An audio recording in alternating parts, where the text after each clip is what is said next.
There was an expectation before the budget that this current budget will not be just a vote on account, but will bring some benefits to the middle or lower income group. True to that, the finance minister, when he made the budget announcements today, did give some benefits and softs to people in the lower or middle income group. The benefit has also been provided to people who are pensioners, senior citizens, or salaried taxpayers. The standard deduction, which was earlier limited to 40,000, has been increased to 50,000 rupees, which will benefit all categories of salaried taxpayers. Another important change which the finance minister has proposed in the budget is giving a tax rebate to individuals who earn income up to 5 lakh rupees. This rebate was earlier limited to 3 lakh 50,000 rupees.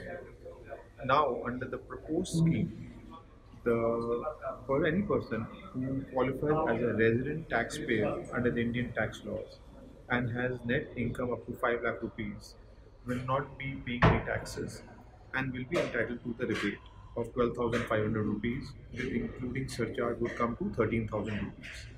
Now, this essentially means that if, say, for example, someone earns an income of 6 lakh 50,000 rupees and invests 1 lakh 50,000 rupees towards ATC and has a net taxable income of 5 lakh rupees, then he would not be paying any taxes because of the rebate which is available under the section 87A.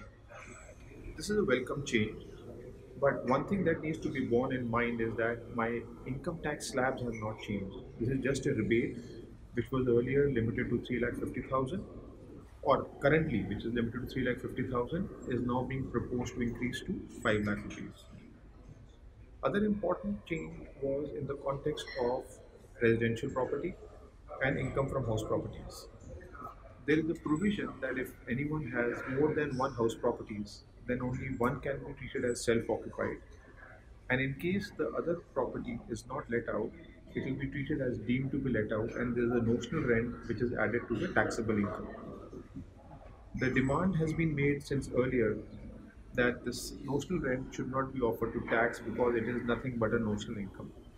The finance minister has looked into that, and as a result, it is proposed that if anyone has two houses, then both will be treated as self occupied in case both the houses are not let out, and there will be no income attributable toward notional rent on that.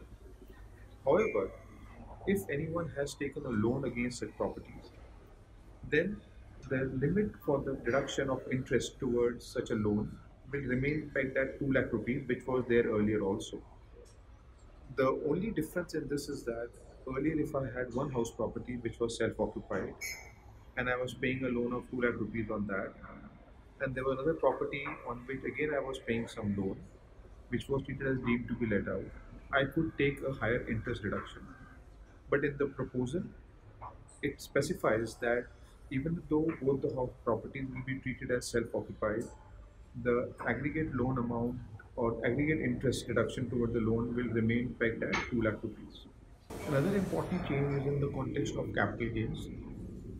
There's a provision that if a taxpayer sells a residential property or a land or building, and he invests those proceeds or the capital gains into another residential property, then there's a benefit available under section 54.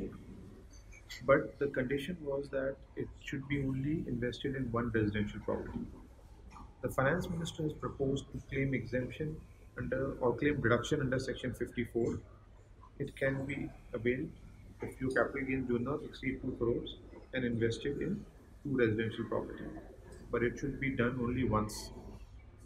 So if you see overall, there are softs given to the middle and income group, and the finance minister has stuck to his commitment. And hopefully, this should bring some cheer to the middle and income group. Right? Yeah. So you have to change.